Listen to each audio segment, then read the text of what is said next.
Why narcissists use your moral integrity as a host for their false superiority is one of the most painful and least understood dynamics in emotionally exploitative relationships. It is painful because the very qualities that make a person trustworthy, conscientious, and deeply human are often the same qualities that a narcissistic personality structure learns to exploit. It is misunderstood because many people assume abuse always looks loud, aggressive, or obviously manipulative. But one of the most effective forms of narcissistic control is quiet, moral, and psychologically invasive. It does not always begin with threats. It often begins with admiration, need, vulnerability, selective innocence, and a carefully staged dependence on your goodness. By the time you realize what is happening, your honesty has been turned into a liability, your empathy has been recruited into someone else's fantasy, and your conscience has been burdened with shame that never belonged to you in the first place. At the heart of this dynamic is a predatory inversion. A narcissist often lacks a stable inner sense of worth, but they desperately need to appear superior, innocent, exceptional, or beyond reproach. Because that superiority is not grounded in reality, they must manufacture it. One of the easiest ways to do that is to attach themselves to a person with strong moral standards and then use that person's integrity as cover. They do not create genuine goodness within themselves. They harvest the appearance of goodness from someone else. In this way, your moral integrity becomes a host. It becomes the living environment that sustains their false image. The parasite survives not by developing its own structure, but by feeding on the vitality, credibility, and emotional labor of the host. This is why so many people leave narcissistic relationships feeling spiritually contaminated, morally confused, and emotionally exhausted. They entered the relationship with a clear conscience, but they exit it carrying doubt, guilt, and a fractured sense of self. Meanwhile, the narcissist often appears composed, misunderstood, or even virtuous to outsiders. That contrast is not accidental. It is the result of a system in which one person performs the emotional digestion for both people while the other remains externally polished and internally unaccountable. The narcissist offloads anxiety, shame, aggression, contradiction, and responsibility into the person most willing to reflect, repair, and self-correct. The more ethical you are, the more material they have to work with. The more honest you are, the easier it becomes for them to distort reality while relying on you to keep searching for the truth. The more empathy you have, the more likely you are to humanize their cruelty and dehumanize your own pain. The first mechanism in this pattern is the narcissist's relationship to shame. People with strong narcissistic traits often experience shame not as a tolerable signal that invites reflection, but as a catastrophic threat to identity. Healthy shame says, "I did something wrong, and I need to make it right." Narcissistic shame says, "If I am wrong, I become nothing." Because that experience feels unbearable, the narcissist develops defenses that prevent direct contact with imperfection. Instead of metabolizing guilt, they externalize it. Instead of confronting contradiction, they relocate it. Instead of repairing harm, they create narratives in which they are the one harmed, misunderstood, or unfairly judged. But these narratives require a container.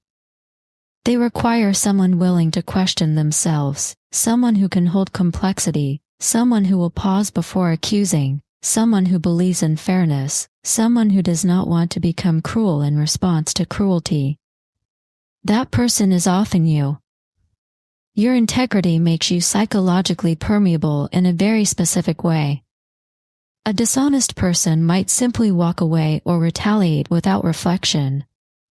A conscientious person, by contrast, stops and asks difficult questions. Did I overreact? Did I miss their pain? Could I have communicated better? Am I being too harsh? Is there context I do not understand? These are healthy questions in a reciprocal relationship. In a narcissistic dynamic, however, they become the access point through which blame is implanted. Your self-reflection, which should protect relationships from unnecessary harm, is turned against you as a pathway for manipulation. Because you are capable of remorse, you can be induced to feel remorse for things you did not do. Because you care about fairness, you can be pressured to consider distortions as if they were valid counterpoints. Because you value truth, you can be trapped in endless conversations meant not to find reality but to exhaust your ability to defend it. This is one reason narcissistic abuse is often so difficult to describe. It does not merely attack you from the outside. It recruits your own conscience to work against you.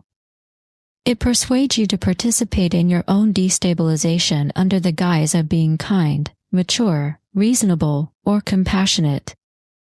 The narcissist may not need to scream because they can suggest. They may not need to dominate openly because they can imply. They may not need to deny your reality outright because they can force you to debate it until your certainty collapses from fatigue. They can make your decency do the labor of your oppression. False superiority depends on this arrangement.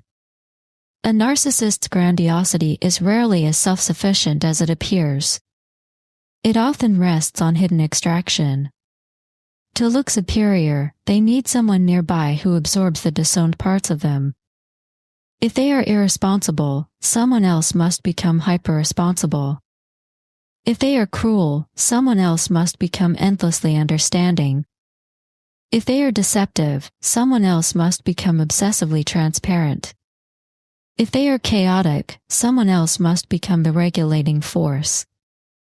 If they refuse accountability, someone else must carry the relationship's ethical burden. Their superiority is not an independent achievement. It is an image built on your unpaid moral labor. This explains the deeply confusing experience of feeling more exhausted the more ethical you try to be.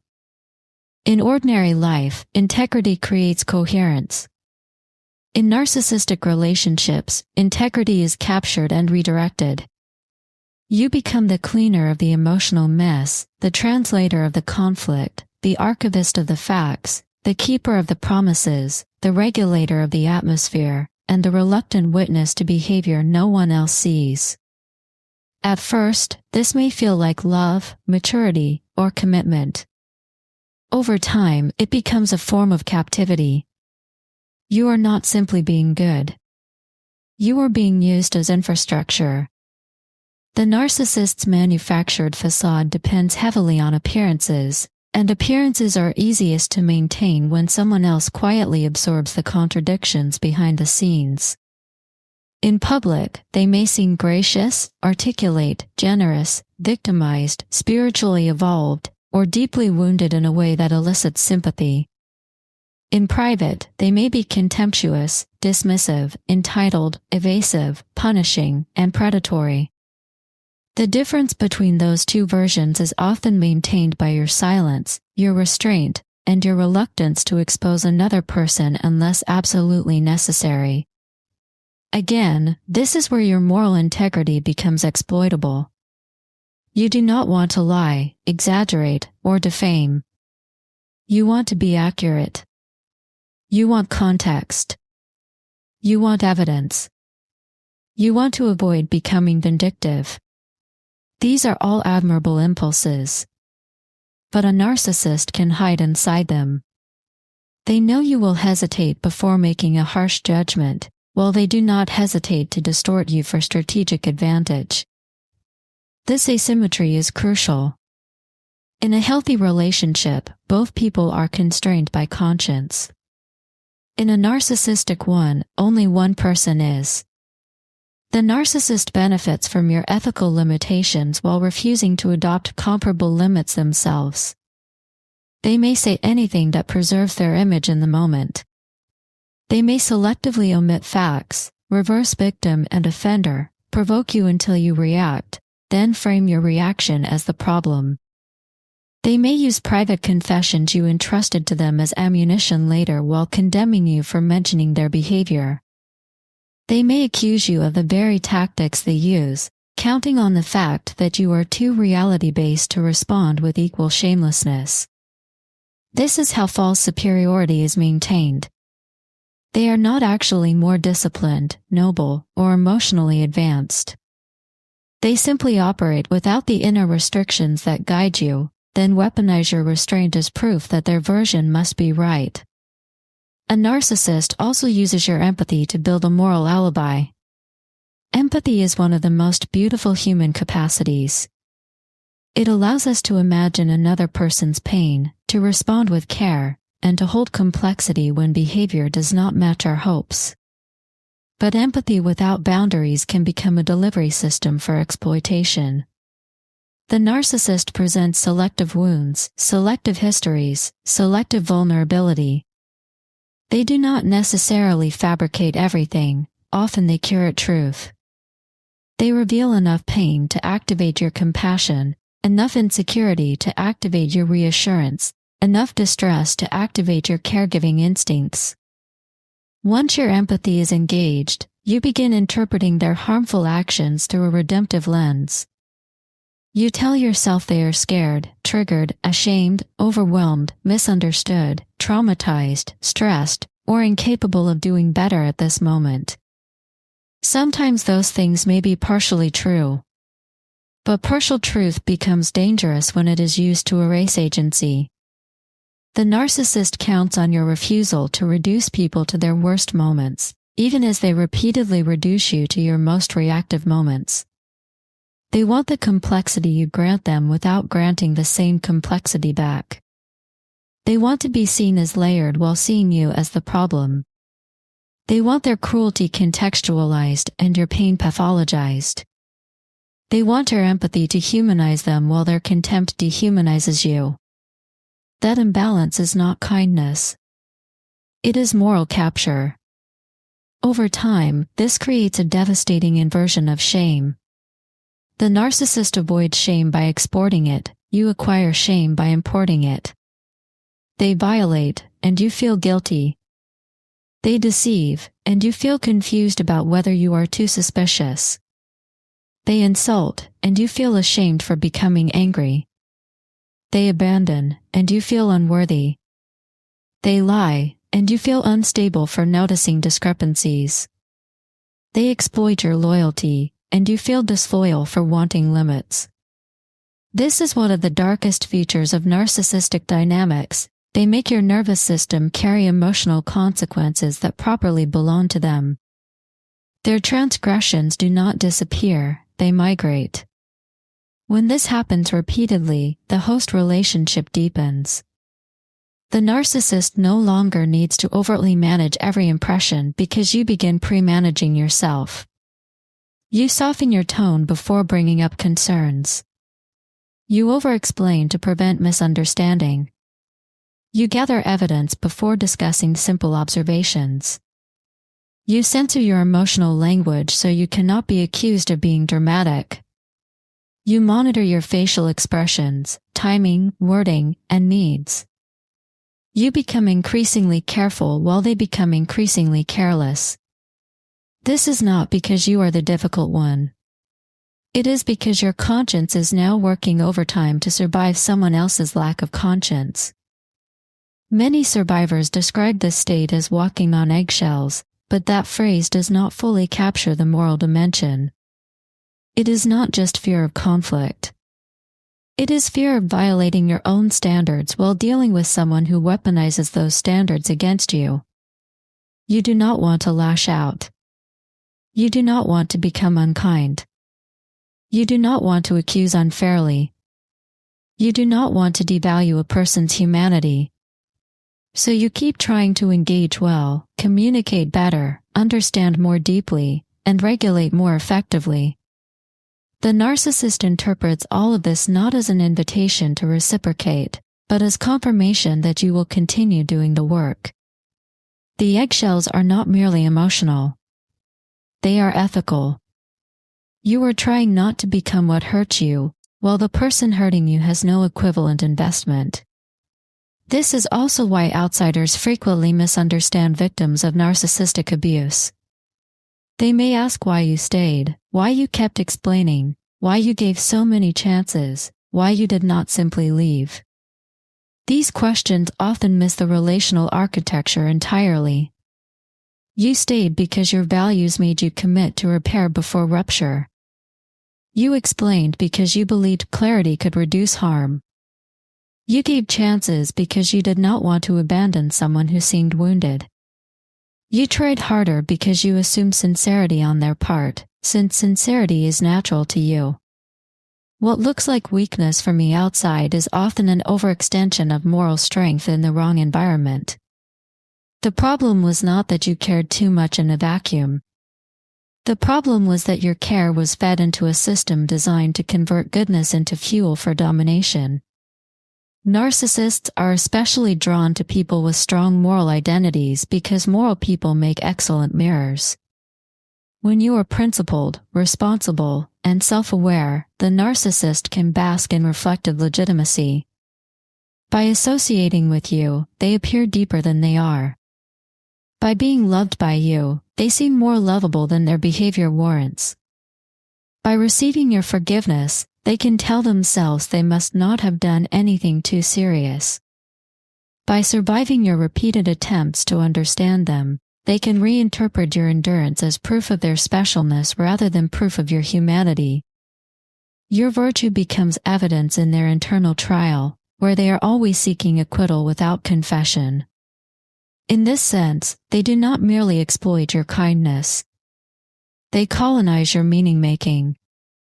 They try to become the central interpreter of your values, your reactions, and your identity.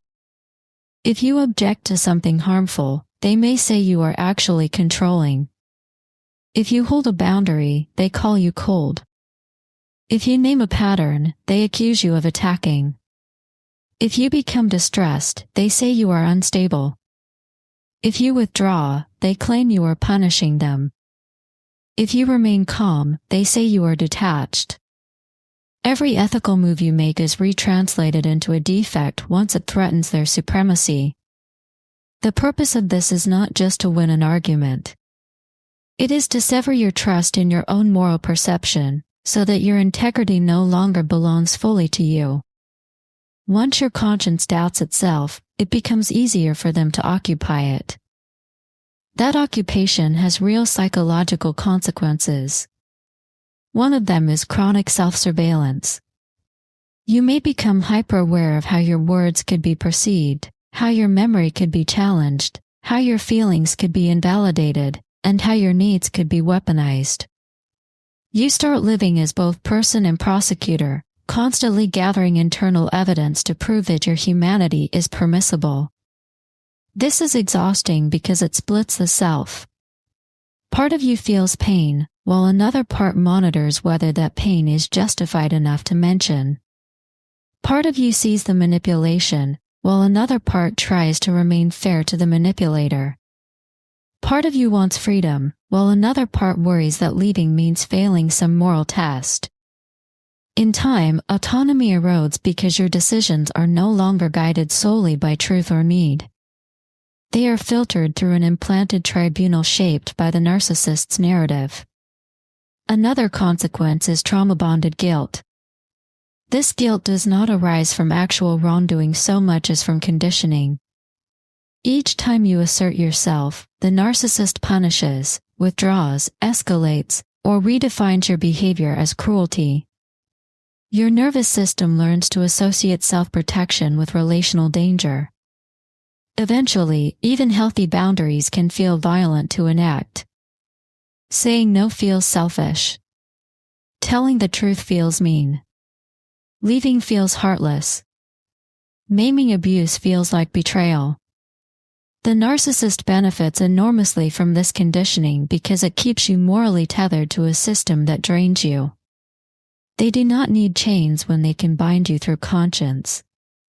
It is important to understand that false superiority is not the same as confidence. Confidence does not require an audience to diminish. Confidence does not need another person to carry its shame. Confidence can apologize, reflect, adjust, and remain intact.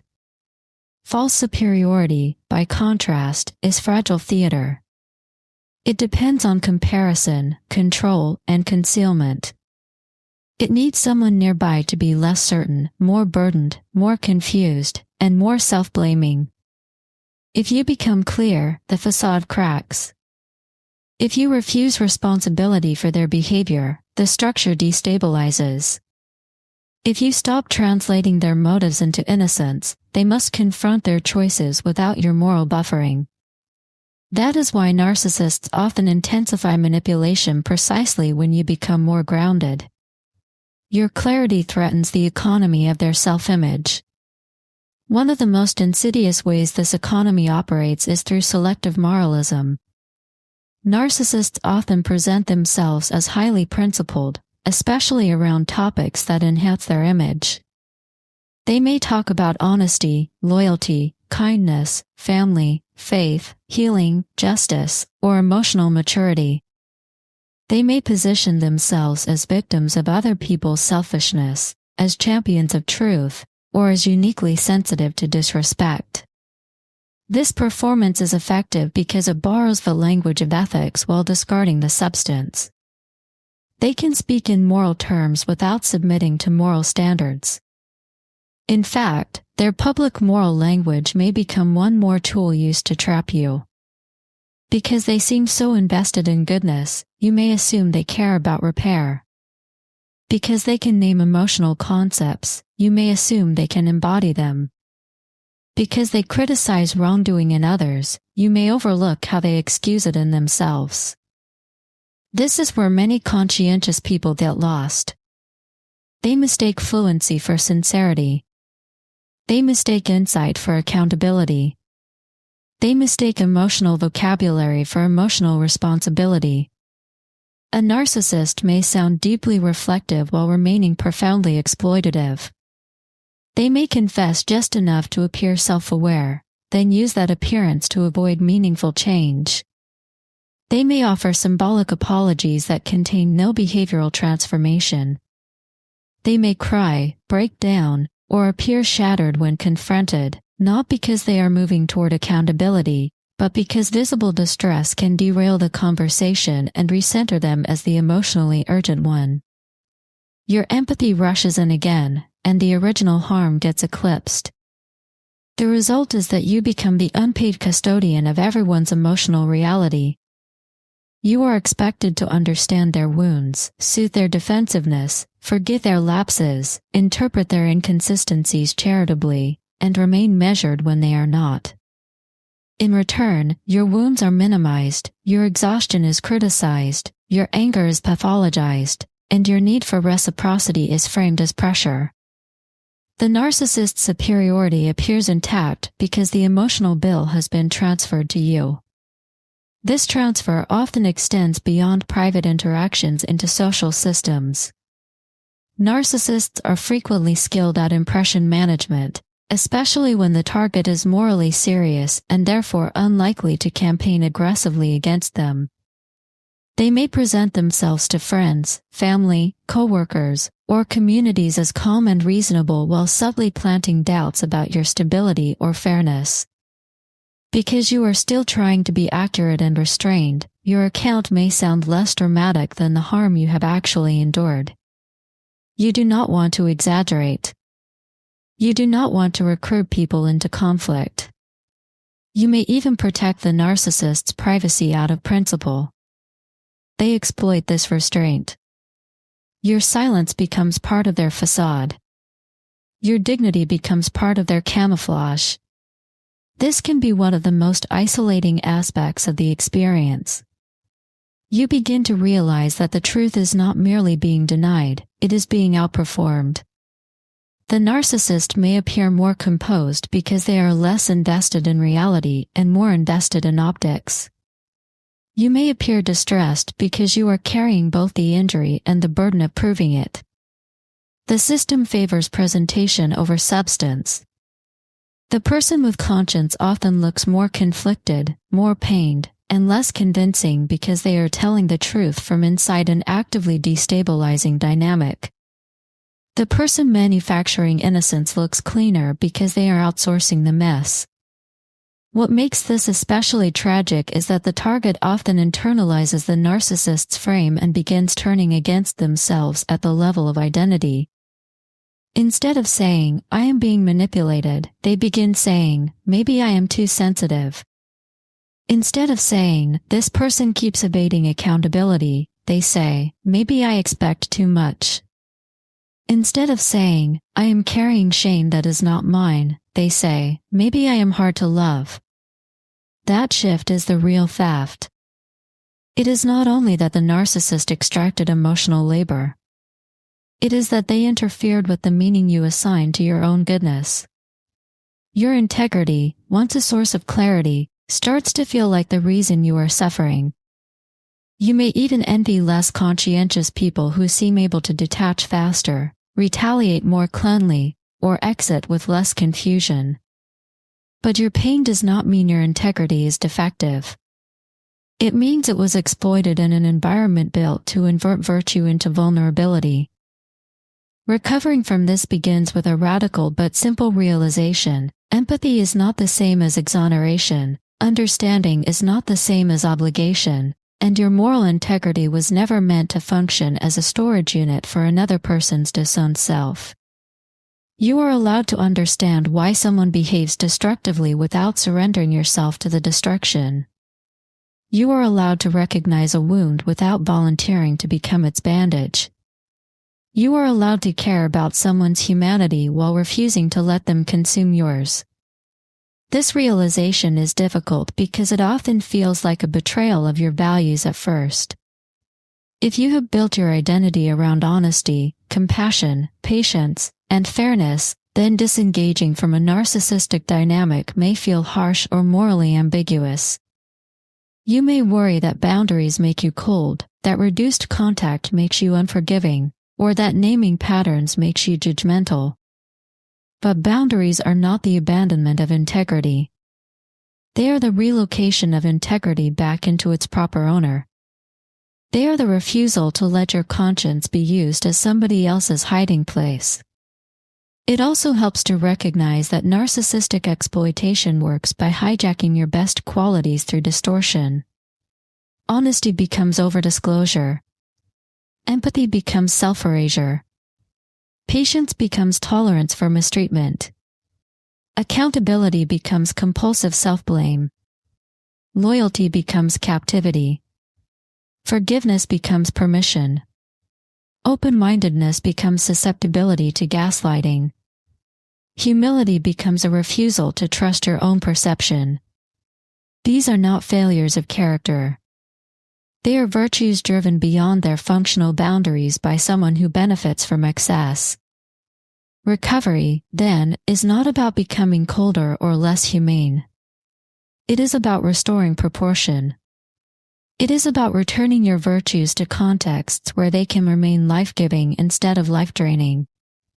A major part of that restoration involves reclaiming your right to assign moral responsibility accurately. In narcissistic dynamics, responsibility becomes foggy on purpose. Conversations loop. Context shifts. Tone is scrutinized more than content. Minor mistakes on your part are inflated while major harms on theirs are minimized. The cumulative effect is moral disorientation. To heal, you often need to practice simple, grounded statements that restore clarity. They lied. They manipulated the conversation. They benefited from my guilt. They punished honesty. They used vulnerability as a shield. They wanted empathy without reciprocity. They cultivated confusion because confusion preserved control. These statements are not cruelty. They are orientation.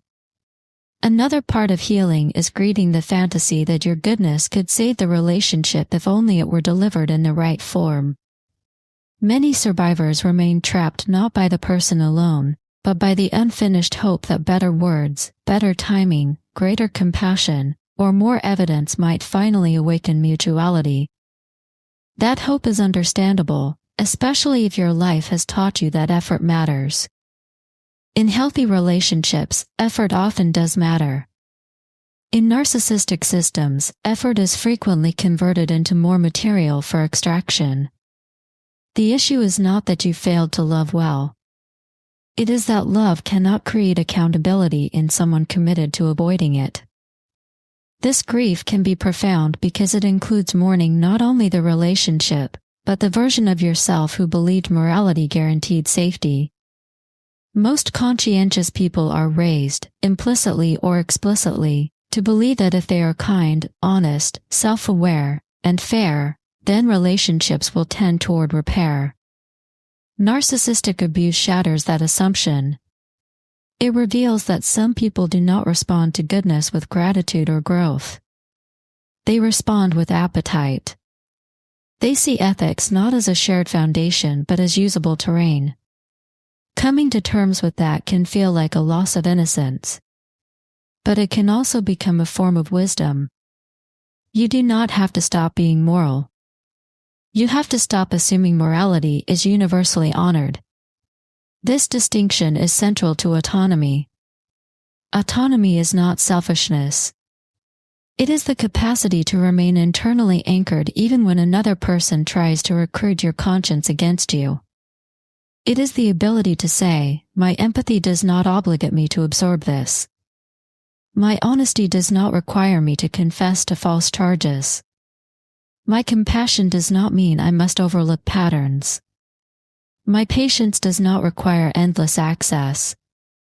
My values are mine, and they are not available for colonization. When you reach this point, the narcissist often experiences it as cruelty because your integrity is no longer functioning as their emotional host. What they call abandonment may simply be the end of unauthorized extraction. Reclaiming that autonomy also means changing how you evaluate yourself after conflict. In narcissistic relationships, people often judge themselves primarily by their most dysregulated responses, forgetting the long chain of provocation, invalidation, contradiction, and emotional entrapment that preceded them. You may remember the one time you yelled more vividly than the 100 times you were baited. You may obsess over the text you sent in desperation rather than the months of confusion that produced it. The narcissist encourages this distorted accounting because it allows them to focus on your reaction instead of their pattern. Healing involves broadening the frame. Ask not only, how did I respond, but also, what system was I in? What was being done repeatedly? What was I carrying that did not belong to me? How was my conscience being manipulated? Context does not erase responsibility for your behavior, but it restores honesty about causation. There is also a deeply spiritual dimension to this recovery for many people. When someone uses your moral integrity as a host, they do not merely exhaust you emotionally. They can estrange you from the parts of yourself you most trusted. Your tenderness starts to feel dangerous. Your sincerity feels naive. Your forgiveness feels humiliating. Your hope feels embarrassing. One of the most sacred tasks after narcissistic abuse is to reunite with these qualities without offering them blindly. You do not need to become cynical to become safe. You need discernment. Discernment allows compassion without captivity, openness without naivety, and love without self-betrayal. Discernment notices whether someone can tolerate accountability. It watches whether apologies are followed by change. It pays attention to whether your pain evokes care or merely strategy. It observes whether conflict leads to deeper truth or to increased confusion. It asks whether the relationship honors your subjectivity or constantly tries to rewrite it. It cares less about intensity and more about consistency. It is unimpressed by charm without repair, insight without humility, and closeness without safety. Most importantly, discernment refuses to confuse being needed with being respected. This matters because narcissists often make their targets feel uniquely important. Part of the hook is the suggestion that you, unlike others, truly understand them, truly see them, truly calm them, truly redeem them. While this can feel meaningful, it is often another route by which your moral identity is captured.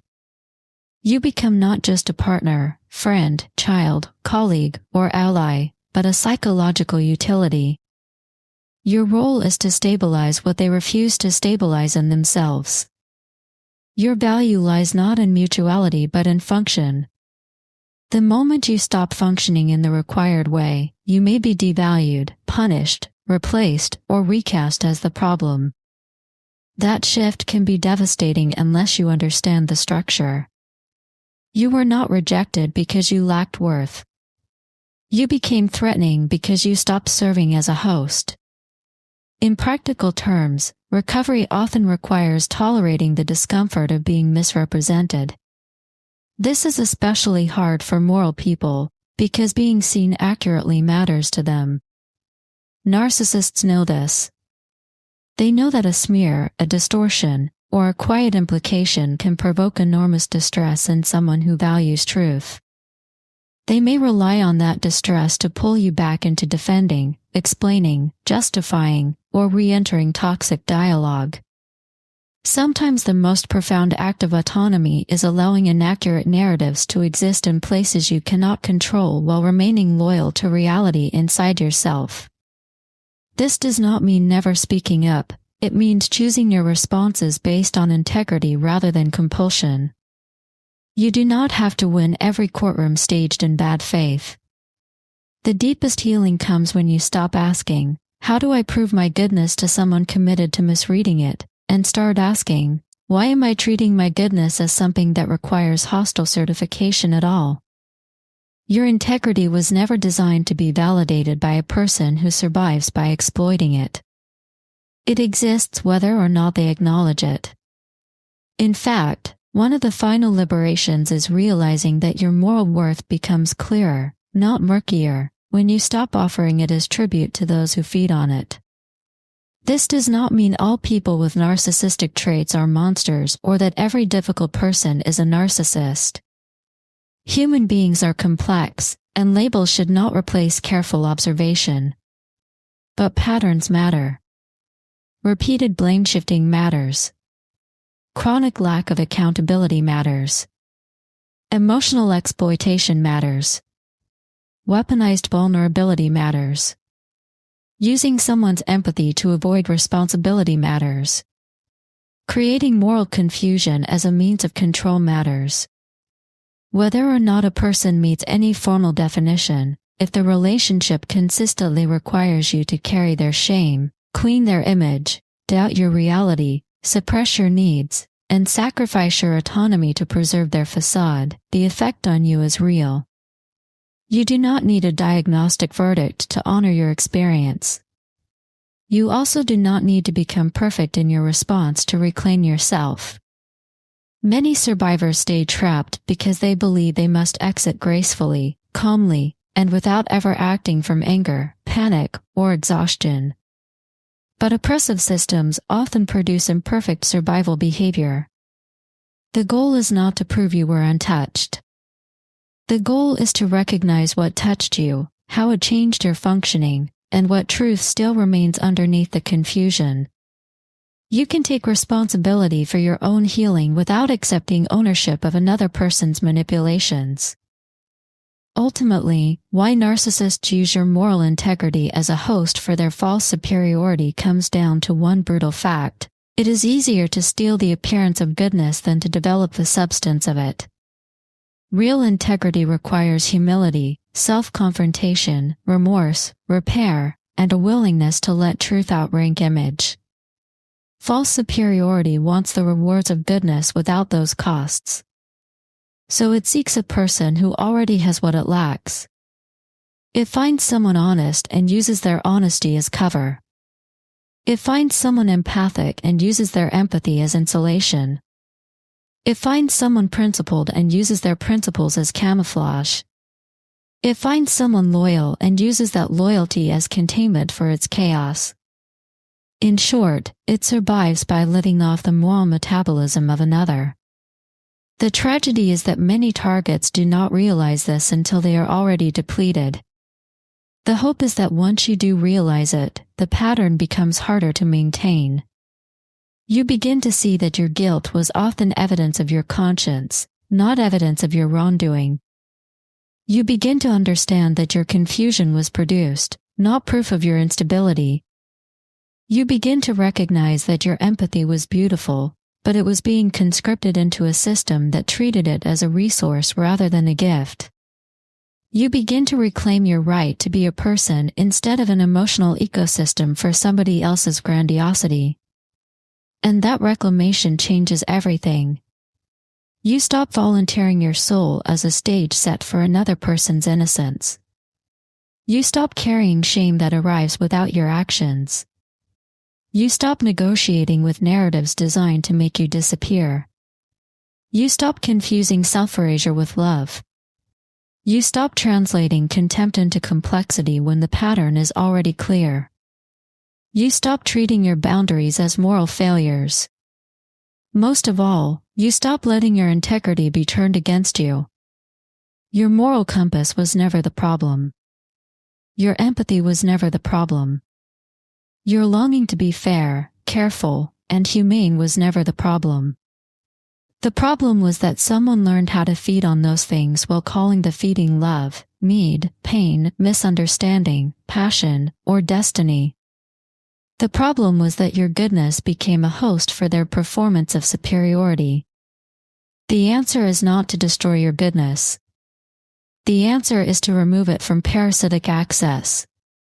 When that happens, integrity becomes what it was always meant to be, not a burden you carry for someone else's facade, but an inner home that belongs to you. It becomes the place where truth can live without distortion, where empathy can exist without servitude, where responsibility can be accurate instead of inflated, and where your autonomy no longer has to be traded for the illusion of peace. From that place, you can love more wisely, trust more selectively, and protect the part of yourself that once got used as evidence in a lie. That is not bitterness. That is moral clarity. And moral clarity is often the first truly free breath after a long season of carrying what was never yours to hold.